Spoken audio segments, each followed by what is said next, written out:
नमस्कार दोस्तों, कैसे हो आप सब। उम्मीद होगे खुश होंगे। देखिए, आज हम शुरू करते हैं राजस्थान का इतिहास। सबसे पहले हम राजस्थान का इतिहास करेंगे, उसके बाद में राजस्थान कला संस्कृति और भूगोल करेंगे। और आने वाले समय में आपको जल्दी इंडिया जीके की भी वीडियो मिलनी शुरू हो जाएगी। तो देखिए, आज हम शुरू करते हैं इतिहास।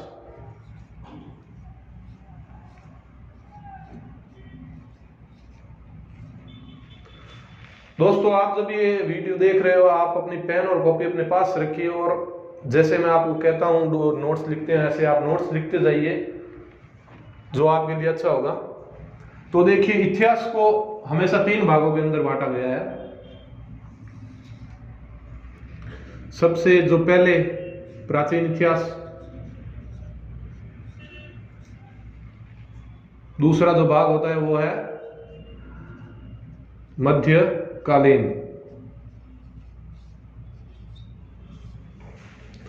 और आधुनिक।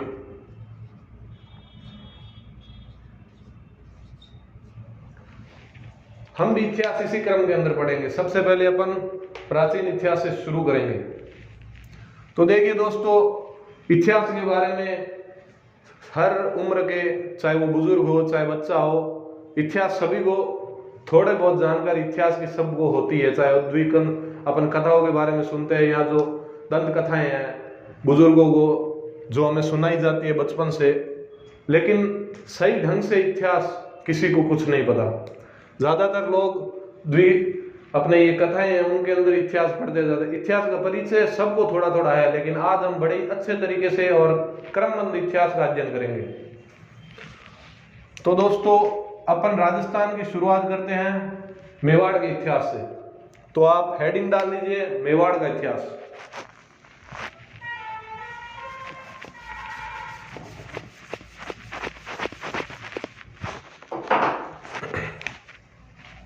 हेडिंग डाल लीजिए आप, मेवाड़।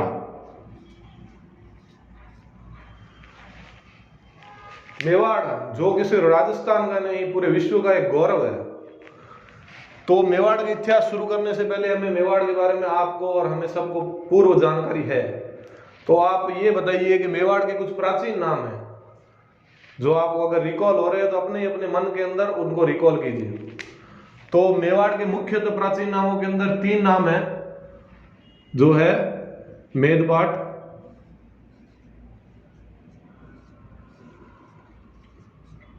प्रागवाट और शिवी। ये मेवाड़ के 3 प्राचीन नाम हैं। और ये एक छोटा सा जनपद भी रहा है शिवी, राजस्थान के अंदर। इसकी मध्यमिका इसकी राजधानी है। इस शिवी जनपद की राजधानी क्या है? मध्यमिका। और ये शिवी चित्तौड़ के अंदर है। यहाँ पे शिवी जनपद के सिक्के भी मिले हैं। तो ये मेवाड़ के 3 प्राचीन नाम है, मेदवाड़, प्रागवाट और शिवी। तो देखो, कुछ बात आपको बताता हूं मैं। ये जो मेवाड़ है, इस मेवाड़ के अंदर मुख्यतः 2 वंश आए हैं। सबसे पहले आया गुहिल वंश, और उसके बाद में आपके सिसोदिया वंश। गुहिल वंश गुहिलादित्य से शुरू होता है और रावल रतन सिंह 1303 तक चलता है। जो अलाउद्दीन खिलजी, आपने पद्मावत फिल्म देखी होगी, वहां से ये रावल शाखा समाप्त हो जाती है और उसके बाद में सिसोदिया वंश शुरू होगा। पहले हम बात करेंगे गुहिल वंश, जो पहले आया है। तो गुहिल वंश के बारे में आप लिखिए, गुहिल वंश।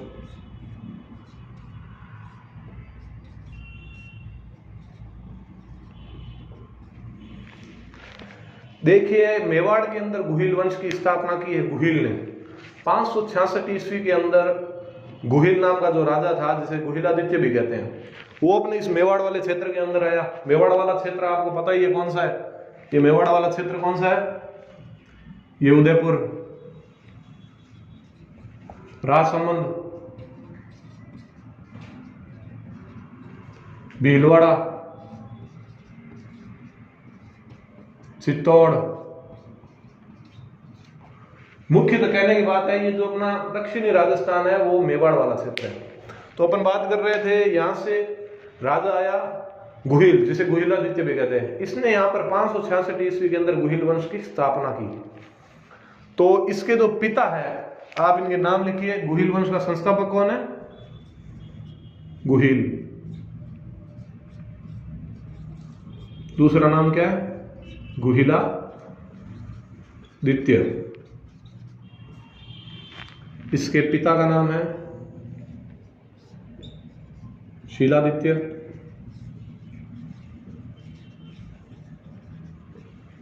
माता का नाम है पुष्पावती। ये जो शीलादित्य है, इसकी जानकारी हम जब अभिलेख पढ़ेंगे, सोमोली अभिलेख, उसके अंदर इस शीलादित्य के बारे में आपको विस्तार से जानकारी मिलेगी। तो ये जो शीलादित्य है, ये वल्लभी स्थान पड़ता है अपने गुजरात के अंदर, वहां के शासक थे। और ये जो अपना गुहिल है, ये इसका बेटा है, और ये वहां से चलकर यहाँ मेवाड़ वाले क्षेत्र के अंदर आता है और यहाँ पे गुहिल वंश की स्थापना करता है। कब की गुहिल वंश की स्थापना? 566 ईस्वी के अंदर इसने मेवाड़ में गुहिल वंश की स्थापना की है।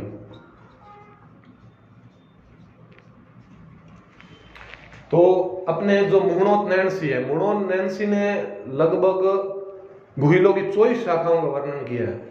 उसके अंदर कोई लखन वाले जो गुहिल थे, तो ये अपने मेवाड़ वाले थे। बाकी 23 का कुछ ज्यादा अच्छा इतिहास रहा नहीं है, और ना उनके बारे में अपने को ज्यादा अधिक जानकारी मिलती है इतिहासकारों से। तो जो सबसे बढ़िया गुहिल थे वो अपने मेवाड़ वाले ही थे। तो अपन ने इनके बारे में पढ़ा है। ये गुहिल के बारे में, जो ये गुहिल वंश है, इसके बारे में इतिहासकारों के अंदर अलग अलग बातें हैं, इतिहासकार अलग अलग कहते हैं। जैसे अपने अबुल फजल, जो अपने नागौर के थे, अकबर के 9 रत्नों में शामिल थे, अबुल फजल के अनुसार ये जो गुहिल है, ये गुहिल आए हैं ईरान के नौशेखा, वहां का राजा था, उनके वंशज कहते हैं अबुल फजल के अनुसार। उसने आईन अकबरी में लिखा है कि ये जो गुहिल है, ये ईरान के राजा शेखा, ईरान के राजा के वंशज है। और अपने बात करें तो देखिए, ये तो अकबर के हैं, तो वहां पे मुसलमानों को ही बताएंगे भाई ये मुसलमान के वंशज है, लेकिन असल में ऐसा नहीं, ये अपने क्षेत्र के ही हैं। तो अपन बात करें टोड और श्यामलदास। टोड और श्यामलदास ने कहा है कि ये वल्लभी के थे। वैसे मैंने आपको बताया था कि इनका जो पिता है शीलादित्य है, ये वल्लभी का था। तो ये बात सर्वमान्य यही है कि ये वल्लभी के है। अगर आपके भी एग्जाम के अंदर पेपर आया में ये क्वेश्चन पूछे, और अगर इन इतिहासकारों का नाम ना हो, अगर सीधा पूछ ले कि गुहिल कहां से आए थे, तो मान्य यही है कि वल्लभी से। वल्लभी जो आपको बताया था कहां है? गुजरात के अंदर। अबुल फजल के अनुसार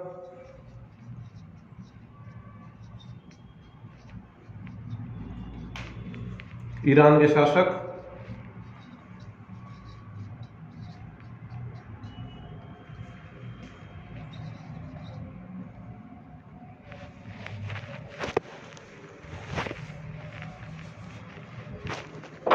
अबुल फजल के अनुसार कहां गए बताओ आप? ईरान के शासक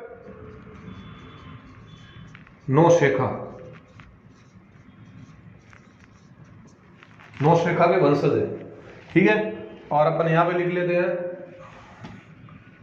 एक और मत है इतिहासकारों का, जिसके अंदर अपने D.R. भंडारकर है, गोपीनाथ शर्मा है, और आपने मुहणोत नैणसी है।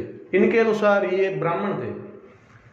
ये तो आप गुहिल वंश है, ये लिख लेना आप, ये सूर्यवंशी थे, सूर्यवंशी क्षत्रिय। लेकिन यहाँ इतिहासकारों के अंदर मतभेद पाया जाता है। D.R. भंडारकर, गोपीनाथ शर्मा और नैणसी के अनुसार ये क्या है? ब्राह्मण है।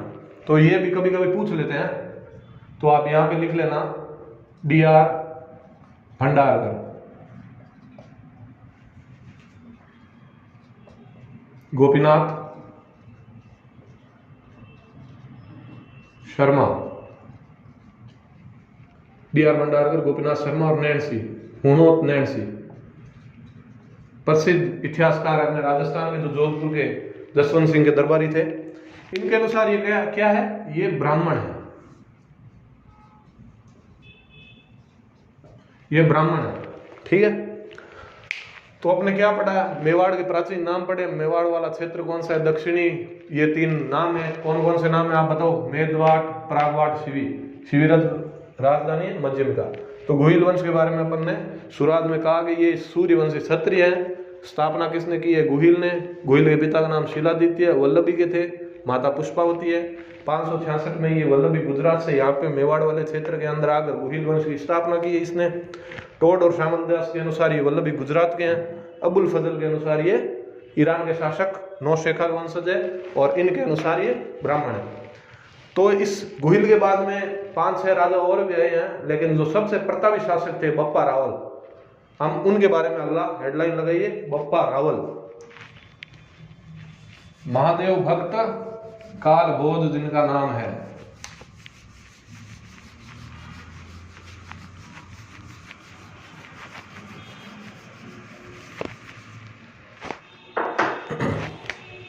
तो आप हेडिंग लगाइए, अगले राजा है वो बप्पा रावल, जिन्हें काल भोज भी कहते हैं। तो सुनिए, बप्पा रावल के बारे में क्या है कि बप्पा रावल वेदनाथ प्रशस्ति जब हम पढ़ेंगे तो वेदनाथ प्रशस्ति जो पिछोला उदयपुर के अंदर है, उसके अंदर कहा गया है कि अपने यहाँ मेवाड़ वाले क्षेत्र के अंदर ये एक ऋषि थे जिनका नाम था हारित ऋषि। उन हारित ऋषि के ये शिष्य थे बप्पा रावल। बप्पा रावल हारित ऋषि की गाय को चराते थे, उनकी सेवा करते थे, और अपने जो किंवदंती है उसमें ये कहा जाता है कि बप्पा रावल से आप ये बहुत हारित ऋषि बहुत प्रसन्न हो गए, और जब उनका अंतिम समय आया, जब वो उनको लगा अब मुझे स्वर्ग में जाना है, तो उन्होंने बप्पा रावल को जाते वक्त कहा कि जब मैं ऊपर जाऊं तो तुझे मैं दिखूंगा, मेरी आत्मा ऊपर जाते दिखेगी, और तू नीचे खड़ा रहना एकदम आत्मा के, और मैं ऊपर से एक चीज दूंगा वो ले लेना। लेकिन बप्पा रावल ने कहा ठीक है महाराज, जैसा आप कहोगे हो जाएंगे खड़े हम तो नीचे। तो जैसे ही उनको ऊपर जा रहे थे दिखा, ऊपर जाकर हारित ऋषि ने थूक दिया, तो थूका तो बप्पा रावल दूर हो गए, तो ये थूक है। लेकिन हारित ऋषि ने कहा अरे मूर्ख, तूने क्या किया, ये अमृत था, ये अमृत था। लेकिन बप्पा रावल ने कहा अरे महाराज हमें तो पता नहीं भाई ये थूक अमृत है क्या, आपको बताना चाहिए था। लेकिन कहा यही तो बात थी, बताना नहीं था मेरे को, अमृत ऐसे थोड़ी मिलता है। राज ने देवताओं को भी समुद्र मंथन किया तब जाके अमृत मिला, तेरे को इतनी आसानी से कैसे मिल जाएगा। तो बप्पा रावल ने उनके आगे कहा महाराज कुछ करो, माफी गलती हो गई।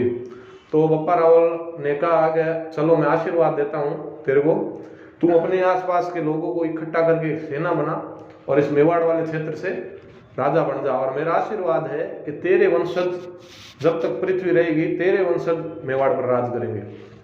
तो आज हम ये जानते हैं कि विश्व का सबसे अगर प्राचीनतम कोई वंश है तो अपने ये गुहिल वंश है मेवाड़ के अंदर। विश्व में कहीं पे भी, इंडिया नहीं भारत, सबसे पूरे विश्व के अंदर सबसे प्राचीनतम अगर कोई वंश है तो ये अपना गुहिल वाला ही है। ठीक है, तो ये बात थोड़ी याद रखना। तो बप्पा रावल के बारे में अपन लिख ली, क्या लिखो, वेदनाथ प्रशस्ति के नाम है उनका कालबोध, वेदनाथ प्रशस्ति। ये प्रशस्ति क्या होती है भाई बताओ, जिन प्रशस्तियों के अंदर राजाओं की प्रशंसा की जाती है, राजाओं को उनके वीर कार्यों को, उनके जो समाज कल्याणकारी है उनके बारे में बताया जाता है, मतलब प्रशस्ति मतलब प्रशंसा।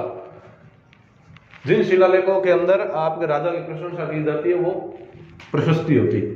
तो वेदनाथ प्रशस्ति है कहाँ, पिछोला झील, पिछोला ये झील है, कहां पर है, उदयपुर,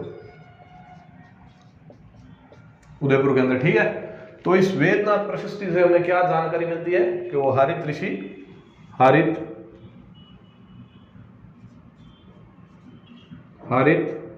ऋषि के शिष्य थे, और हारित ऋषि के आशीर्वाद से ही उन्होंने मेवाड़ की स्थापना की। अब हम आगे बढ़ेंगे तो ये किस्सा हो गया कि भाई वो ऊपर से आशीर्वाद दे दिया बप्पा रावल को, तो बप्पा रावल ने अपने गुरु के आदेश अनुसार आसपास के क्षेत्रों के, वो खुद तो ग्वाले थे, आसपास के जो भी किसान हैं, जंगली आदिवासी लोग हैं जो जंगल में रहते हैं, उनको इकट्ठा किया और अपने 3-4-5 सालों के अंदर एक अच्छी सेना बना ली। और उस समय इस मेवाड़ वाले क्षेत्र के अंदर मौर्य वंश का शासन था। मौर्य वहाँ उस समय राजा कौन था? मान मौर्य। तो उसने भाई चित्तौड़ उसकी राजधानी थी। तो चित्तौड़ के किले पर इन्होंने अपना सेना लेके आक्रमण कर दिया मान मौर्य पर, और जैसे उनके गुरु का आशीर्वाद था उन्होंने ये युद्ध जीत भी लिया। तो इन्होंने लिखिए आप 728 के अंदर तो मेवाड़ की स्थापना कर दी बप्पा रावल ने। 728 में मेवाड़ स्थापना, और अपने 734 के अंदर मान मौर्य को 734 में मान मौर्य को पराजित किया। चित्तौड़ को विजय कर लिया। तो चित्तौड़ विजय हो गई, मान मौर्य को हरा दिया। अब चित्तौड़ विजय के बाद के अंदर इन्होंने अपनी राजधानी कौन सी बनाई? नागदा राजधानी बनाई। और नागदा के अंदर जाकर अभी भाई नया राज्य बना है, तो सबके कुल देवता कुल देवी होती है, तो अपना भी कोई कुल देवता कुल देवती देवा माता है उनको बनाना पड़ेगा। तो इन्होंने अपने राजस्थान के अंदर जितने भी वंशज है, चाहे अपने ये जोधपुर है, बीकानेर है, या अपने जयपुर है, कोटा है, बूंदी है, उन सब के कुल देवियाँ थी। लेकिन बप्पा रावल है महादेव के भक्त हैं। तो इन्होंने एकलिंगनाथ जी का मंदिर बनाया अपनी राजधानी नागदा के अंदर ही। नागदा के पास कैलाशपुरी है उदयपुर के अंदर, वहां पे मंदिर बनाया। तो अपन क्या है? राजधानी बप्पा रावल की राजधानी क्या थी? याद रखना इस बात को, राजधानी नागदा बनाई। और इसी नागदा के अंदर कैलाशपुरी, ये कहाँ है? उदयपुर में। ये नागदा भी उदयपुर के अंदर है और ये कैलाशपुरी भी उदयपुर। यहाँ कौन सा मंदिर बनाया कैलाशपुरी के अंदर? शिवजी भगवान का एकलिंगनाथ जी, शिवजी भगवान का मंदिर है, काले पत्थर की मूर्ति है। और ये अपने राजस्थान का पहला पंचायतन शैली के अंदर, पंचायतन शैली के अंदर बना हुआ मंदिर है। पंचायतन शैली क्या होती है? बीच के अंदर मंदिर होता है एकदम, और ये 5 गेट होते हैं, उसको पंचायतन शैली कहते हैं। सबसे प्राचीन है अपना ये एकलिंगनाथ मंदिर की आपने स्थापना कर ली। और जो ये समय था, आपको बप्पा रावल देखो, हम कब की बात करें? 728 734। हम जब इंडिया का इतिहास पढ़ेंगे तो अपने को पता चलेगा कि 712 ईस्वी के अंदर मोहम्मद बिन कासिम, जो पहला मुस्लिम आक्रमणकारी था भारत के अंदर, उसने सिंध पर आक्रमण कर दिया था। सिंध के राजा थे राजा दाहिर, वहां पर भारत का पहला शाखा हुआ और सिंध पर इन अरबों का कब्जा हो गया। तो जब बप्पा रावल को जानकारी मिली कि भाई सिंध पर ऐसी ऐसी घटना हो गई है और अपने को अपने राज्य को वापस जीतना है, भारत के अंदर वापस राजा दाहिर को राजा बनाना है, तो इन्होंने और अपने पश्चिमी राजस्थान के अंदर गुर्जर प्रतिहार शासक थे नागभट्ट, जिनको नारायणा उनकी उपाधि है। ग्वालियर प्रशस्ति के अंदर उनको कौन सी उपाधि मिल रखी है? नारायणा। नारायणा का मतलब है मल्लेच्छों का नाशक। तो ये दोनों राजा मिलते हैं, अपनी सेना को इकट्ठा करते हैं और सिंध की तरफ कूच कर देते हैं। और बप्पा रावल के बारे में कहा जाता है कि बप्पा रावल की जो तलवार थी, जो खड़क था, वो 32 मन का था। और जो बप्पा रावल की धोती थी जो बांधते थे, वो 116 हाथ लंबी। इस प्रकार का विशाल ये आदमी था जो हमारा स्वाभिमान है। तो बप्पा रावल और नागभट्ट मिलकर सिंध की तरफ कूच कर देते हैं और सिंध की तरफ कूच करते हैं, सिंध जीत लेते हैं। लेकिन यही नहीं ठहरते, वो जाते हैं और आगे, अभी तो और जाएंगे। इनको क्या पता चलेगा कि ये भारत के अंदर आए हैं, अपना इलाका लेंगे और इनका इलाका भी अपन ले लेंगे। तो गजनी तक जाते हैं नागभट्ट और बप्पा रावल, और गजनी को भी जीत लेते हैं। गजनी को जीतकर अपने भांजे, वहां का शासक था सलीम, उस भाई सलीम को हरा देते हैं। सलीम भाग जाता है वहां से और अपने भांजे को बप्पा रावल क्या बना देते हैं? वहां का शासक बना देते हैं। तो बप्पा रावल के बारे में यह भी कहा जाता है, सीमा से बाहर जाकर भी जिसने केसरिया फहराया, भरत भूमि की पावन रजगा जिसने मान बढ़ाया, ईरान अफगान सभी को जिसने जीता, टूट पड़ा यवनों पर वो बप्पा रावल जीता। तो ऐसे महान शासक थे बप्पा रावल।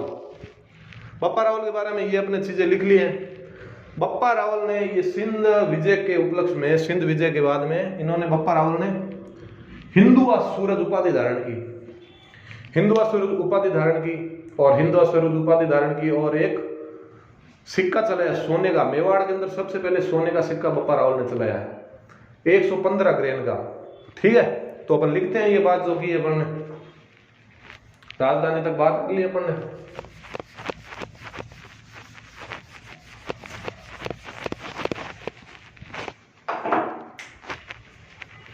राजधानी तक बात की है, तो अपन ने क्या बात की इसके आगे? बप्पा रावल ने ये मंदिर बनाया और इस मंदिर की राजधानी नागदा रख ली और 739 ईस्वी के अंदर, ईस्वी में बप्पा रावल और नागवट प्रथम सिंध विजय करते हैं, सिंध विजय, और गजनी तक जाते हैं। गजनी जो अफगानिस्तान के अंदर है,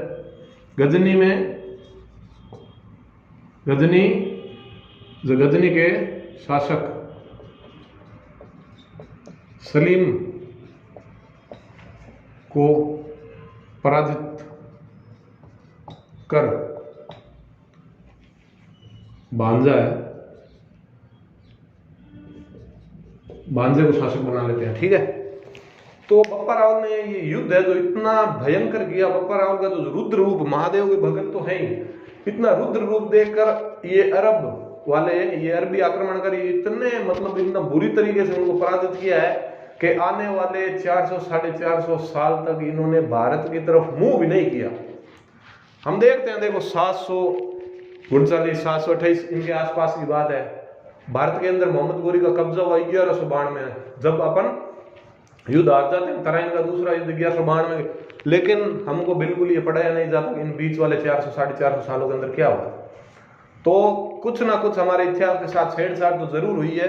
इस बीच के अंदर ये बप्पा रावल ही था, ये जो बप्पा रावल ही थे जिन्होंने पराक्रम से डरकर अरबों ने वापस भारत भूमि की तरफ आक्रमण करने की उनके दिमाग में ही नहीं आई कि इस प्रकार के भाई खतरनाक वहां पर राजा है, वो वहीं पर सीमित रह गए 400 साल तक।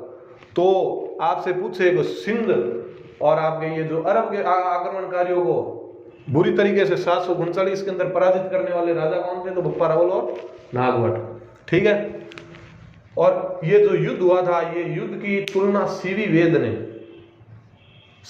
ने ये बप्पा रावल जी की तुलना की है चार्ल्स मार्टन से। चार्ल्स मार्टन है जो फ्रांस का एक सेनापति था, जिसने बैटल्स ऑफ टूर्स के अंदर बुरी तरीके से अपने विपक्षी सेना को पराजित किया था। तो सीवी वेद ने कहा जिस प्रकार चार्ल्स मार्टन ने अपने विरोधियों को पराजित किया था, ठीक उसी प्रकार इस भारत के शेर ने अरबों को परास्त किया है। तो ये भी लिख लेना आप कि सीवी वेद ने चार्ल्स मार्टन कहा। चार्ल्स मार्टन का उपाधि क्या है? हिंदुआ सूरज।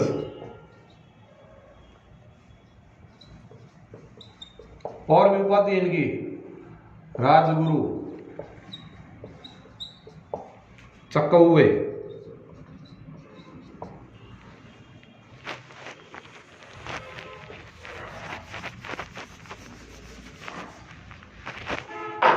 राजगुरु, चक्कौवे, और अपने सिक्का चलाया सोने का सिक्का। इस विजय के उपलक्ष्य में कौन सा सिक्का चलाया? सोने का सिक्का 115 ग्राम का। लिख लेना, मेवाड़ के अंदर सर्वप्रथम सोने का सिक्का चलाने वाला अगर आपको राजा पूछे तो वो बप्पा रावल है। ठीक है, तो बप्पा रावल के बारे में ये बातें थी जो हमने लगभग पढ़ ली है। और अपन अगले जो राजा की बात करेंगे, ये बप्पा रावल के आगे वंशज आते हैं, अपन नई हेडिंग डाल लेते हैं।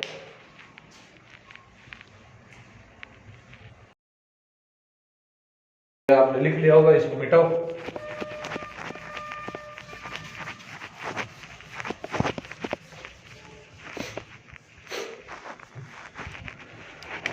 तो आपको बता दिया है वो बप्पा रावल के बारे में, ये और लिख लेना इनको। काल भोज तो इनका नाम है।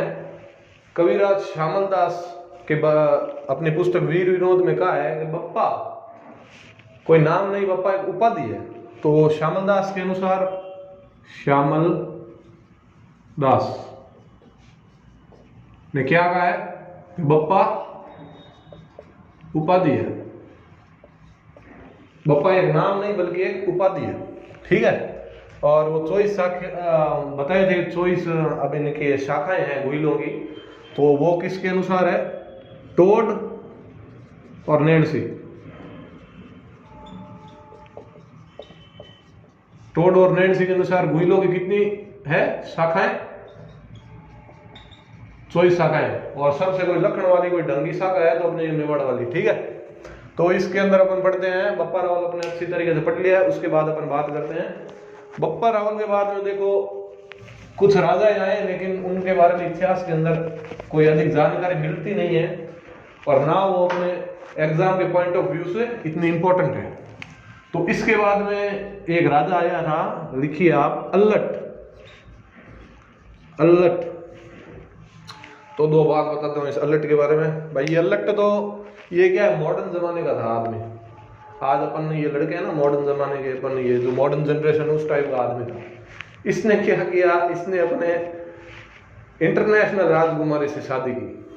अपने इधर मेवाड़ कोई शेखावाटी, यहाँ से रानी नहीं ले गए, ये कि भाई अपन ब्याह बाहर करेंगे।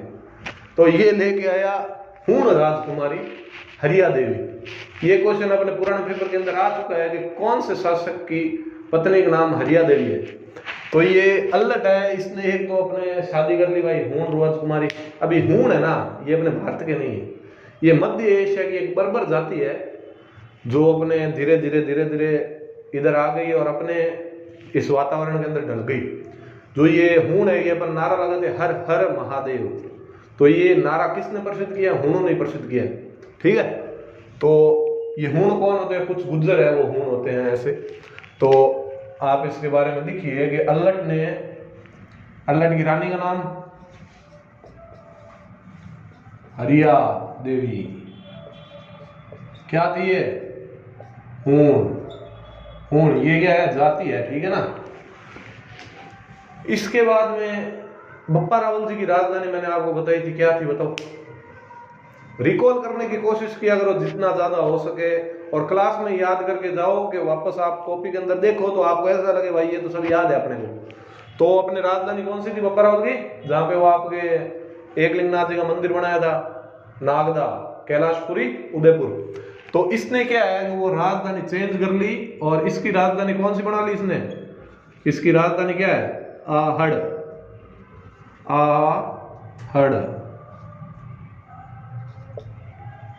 आहड़ के भी और नाम है, आगाड़पुर, वो अपन सभ्यता पढ़ेंगे तब बताएंगे आपको। राजधानी क्या है, आहड़।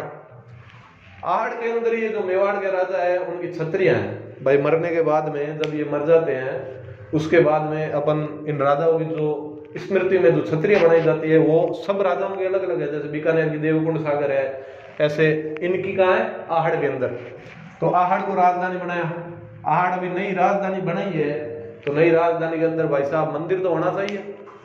तो मंदिर की स्थापना की। कौन से मंदिर, कौन से भगवान का मंदिर बनाया, वराह। विष्णु भगवान का अवतार है वराह मंदिर बनाया।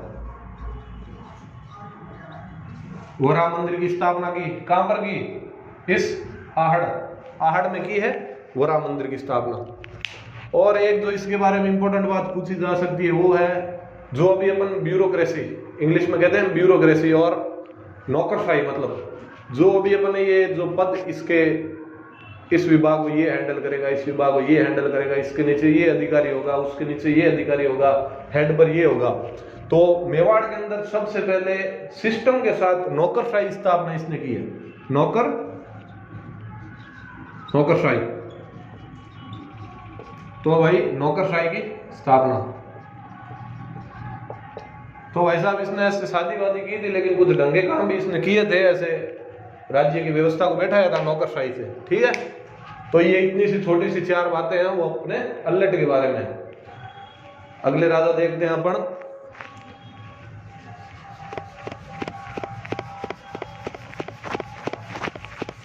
ये देखो छोटे छोटे राजा हैं, इनके बारे में ज्यादा कोई बात है नहीं, अपने जो एग्जाम के पॉइंट ऑफ व्यू से इंपॉर्टेंट है वही अपन बात करेंगे। इसके बाद में देखो राजा आया था शक्ति सिंह।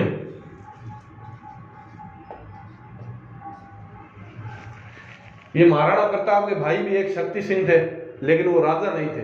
ठीक है, ये राजा है अपने शक्ति सिंह जी।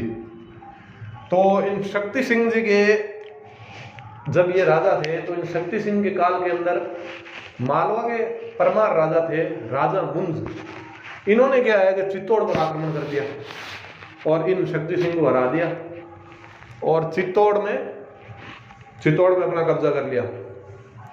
इन मुंज के जो राजा मुंज है उनकी एक उपाधि है वो बहुत प्रसिद्ध है, कवि वृष। लिखिए आप, आक्रमण किया, आक्रमण किसने किया? मालवा के परमार।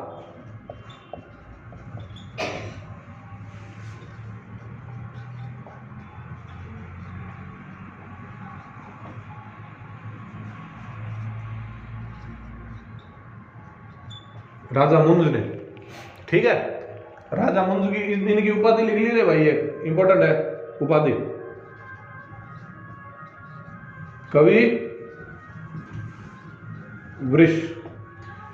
ये क्या है, वो थोड़ा कविताओं का इनको शौक था तो इनको कवि की उपाधि मिली है, कवि वृष की। तो इनके जो वंशज है जो बहुत प्रसिद्ध है, हम कभी कहते हैं तो क्या राजा भोज है, तो वो इनके ही वंशज थे, राजा भोज। तो राजा भोज ने चित्तौड़ के अंदर एक मंदिर बनाया था, राजा भोज।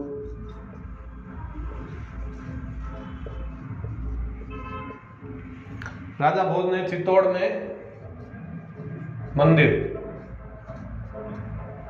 चित्तौड़ में एक मंदिर बनाया जो वर्तमान के अंदर क्या कहलाता है, उसका पुनर्निर्माण करवाया था आपने मोकल का समिदेश्वर मंदिर कहा जाता है।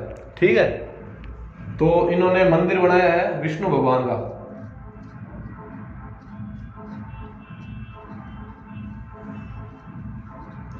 ये जो परमार थे ये विष्णु के भक्त थे, विष्णु भगवान का, जिसके आगे इनका पुनर्निर्माण इस मंदिर का कराया।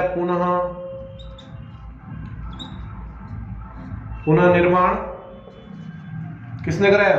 मोकल ने, जो लक्ष्य सिंह का लाखा बादशाह जिसका पुत्र है, मोकल ने पुनर्निर्माण कराया। और अब क्या कहलाने लगा ये जो मंदिर विष्णु भगवान का?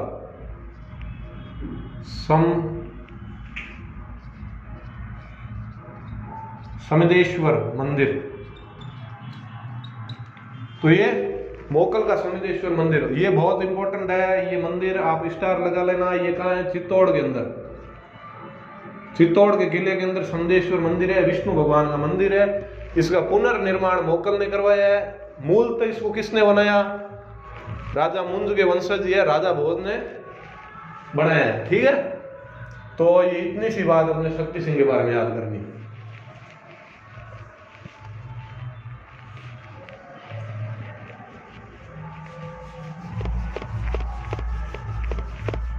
और ये जो विष्णु भगवान का मंदिर बनाया है इसने, राजा भोज ने, उसने नाम रखा था त्रिभुवन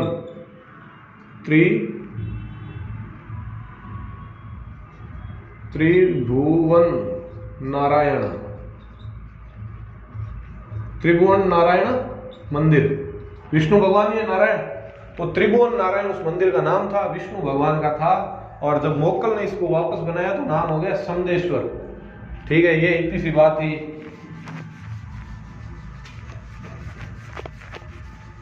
अब देखो मेवाड़ के इतिहास के अंदर एक घटना घटी जब राजा थे रण सिंह जी। रण सिंह जी को अपने करण सिंह भी कह देते हैं, कोई इतिहासकार में मतभेद है थोड़ा। रण सिंह जी, कर्ण सिंह जी, इनके समय क्या हुआ कि थोड़ा सा विवाद हो गया और मेवाड़ की ये जो गुहिल वंशज है ये 2 शाखाओं में विभाजित हो गए। ठीक है, तो जो इनके पुत्र थे शेम सिंह और एक पुत्र था इनका राहप। तो इस शेम सिंह के जो आगे पुत्र हुए हैं उनको वो रावल उपाधि मिली, और ये जो राहप है इनके जो वंशज हुए वो राणा उपाधि धारण करने लगे। ठीक है, तो शेम सिंह के वंशज रावल करे और राहप के आगे जाकर राणा कहलाए। ठीक है, आगे का अपन देखते हैं। देखो अपने दोस्तों रण सिंह चाहे कर्ण सिंह के तो मेन घटना इनके बारे में यही थी कि किसके शासनकाल के अंदर गुहिल 2 शाखाओं में विभाजित हो गया। तो ऑप्शन में या तो ये आएगा, दोनों साथ नहीं आएंगे। ठीक है, शेम सिंह के वंशज है वो रावल कहलाए और राहब के वंशज है वो राणा कहलाए। ठीक है, अब अपन लगाते हैं अगले राजा की हेडिंग। अगले राजा है आपके जेत्र सिंह जी। अगले राजा आप लगाओ जेत्र सिंह। देखो इनके कार्यकाल है ना, कहां से कहां तक राजा किया वो इतना इंपॉर्टेंट नहीं है, जिसका इंपॉर्टेंट होगा वो आपको जरूर लिखाए जाएंगे। तो ये जेत्र सिंह है, तो ये जेत्र सिंह जी का जो काल है ये मध्यकालीन मेवाड़ का स्वर्ण युग कहा जाता है। ठीक है, इनका जो प्रशासन था, इन्होंने जिस प्रकार मेवाड़ को संभाला, उसको आगे बढ़ाया, तो वो मध्यकालीन मेवाड़ का अपने क्या मानते हैं, स्वर्ण युग। तो ये भाई इंपॉर्टेंट बात बन जाती है, मध्यकालीन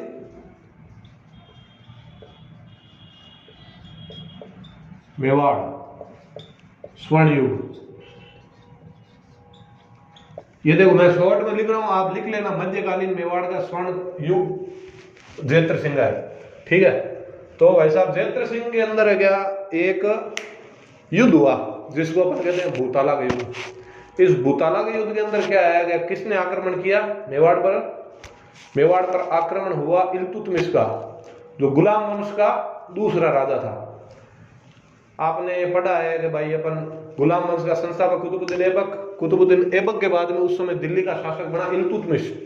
तो इल्तुतमिश ने क्या है, मेवाड़ अपन कह रहे हैं भाई मध्यकालीन मेवाड़ का स्वर्ण युग है, तो मेवाड़ का जो उस समय जो वर्चस्व था वो बढ़ता जा रहा था, और इल्तुतमिश को चिंता हो गई मेवाड़ वाले दिल्ली पर ना आ जाए, तो इसने क्या है कि मेवाड़ पर आक्रमण कर दिया, भूताला का युद्ध हुआ।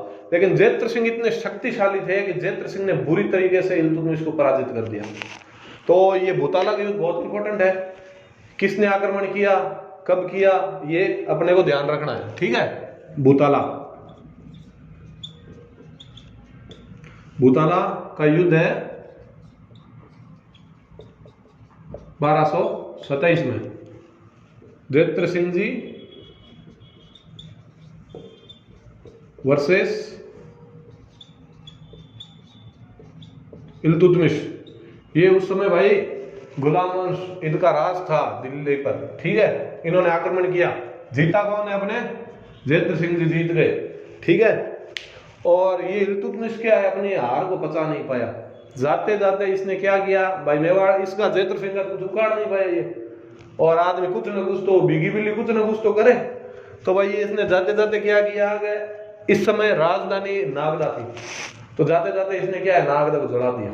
ठीक है, तो नागदा को इसने, और तो इससे कुछ हुआ नहीं, नागदा को जला दिया। अब जेत्र सिंह जी के एक विचार हो गया कि भाई अभी नागदा तो राजधानी को तो इसने इल्तुतमिश ने बिल्कुल बुरी तरीके से जला दिया, तो अब एक नई राजधानी बनानी पड़ेगी। तो भाई साहब अब जेत्र सिंह ने अपने सामंतों को कहा भाई आसपास देखो कोई ऐसी जगह जो राजधानी बन सके। इस नागदा के पीछे जलने का कारण क्या था, नागदा है वो एक समतल भूमि, मेवाड़ का क्षेत्र है, लेकिन ये थोड़ा वहां पर क्या है, समतल भूमि के अंदर ये राजधानी थी।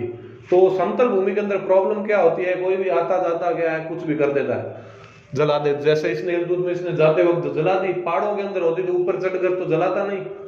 इसलिए क्या है कि जेत्र सिंह जी ने कहा कोई पहाड़ी भूमि के अंदर देखो, तो पहाड़ी भूमि के अंदर अपना चित्तौड़, राजस्थान का गौरव, कहते हैं ना भाई गढ़ तो गढ़ चित्तौड़ बाकी सभी गढ़ैया, गढ़ों में गढ़ क्या है, चित्तौड़गढ़। तो आपको पूछ ले भाई नागदा को जलाई, एक ये घटना पूछ ले, और पूछ ले किस राजा ने सर्वप्रथम चित्तौड़ को मेवाड़ की राजधानी बनाई। तो जयत्र सिंह जी ने राजधानी बनाई, राजधानी परिवर्तन। कौन सी बना ली? ये परिवर्तन का मतलब ये मत समझ लेना, चित्तौड़ बनाई है, चित्तौड़ परिवर्तन नहीं की है। नागदा को परिवर्तित करके क्या है, मेन राजधानी बना ली है चित्तौड़ को। ठीक है, तो जो इस युद्ध के अंदर है ना, भूताला के युद्ध के अंदर जयत्र सिंह के सेनापति थे मदन और वालक सेनापति है ये। इन्होंने ऐसी सूरवीरता दिखाई कि इल्तुतमिश के छक्के छूट गए, दांत खट्टे कर दिए इन्होंने। मदन और वालक बहुत ही वीर सेनापति थे अपने मेवाड़ के। ठीक है, तो जयत्र सिंह जी के बारे में और इस युद्ध का उल्लेख है ना एक पुस्तक के अंदर है। कौन सी पुस्तक है वो? हमीर मद मर्दन। ये जो हमीर मद मर्दन पुस्तक है, इसके अंदर इस युद्ध का उल्लेख है।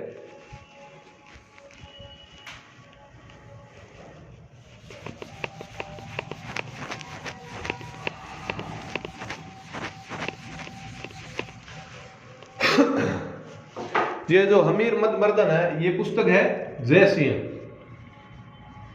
सूरी की, जय सिंह सूरी। ये पुस्तक बहुत इंपॉर्टेंट है भाई, ठीक है ना। इस पुस्तक के अंदर ये हमीर मद यानी घमंड, मर्दन तोड़ देना। हमीर का जो मद था उसको तोड़ दिया किसने? अपने जयत्र सिंह ने। अब आप पूछोगे भाई हमीर कौन? अरे इसको है ना, इस किताब के अंदर इल्तुतमिश को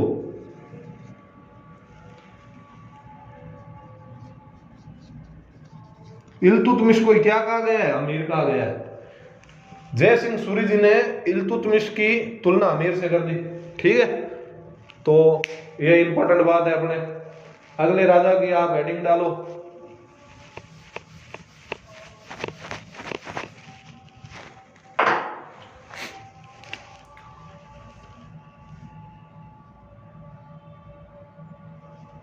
अगले राजा अपन पढ़ते हैं जयत्र सिंह के बाद में अगले राजा है अपने तेज सिंह जी। तेज सिंह, इनके बारे में अपने को एक ही बात पढ़नी है कि 1260 के अंदर आहड़ में कमल चंद्र ने श्रावण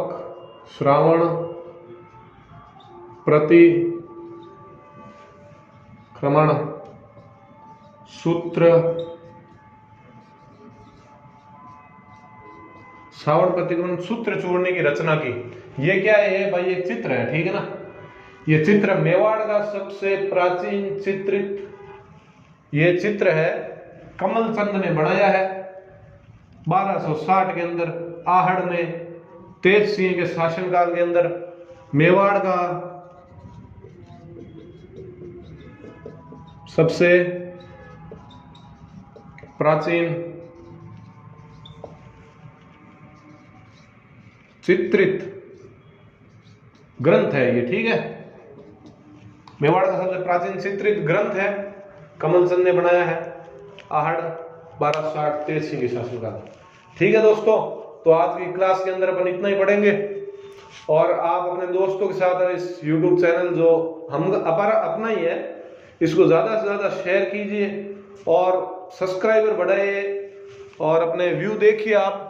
और अगर आपको अच्छा लगा तो कमेंट बॉक्स के अंदर बताइए कैसी लगी है।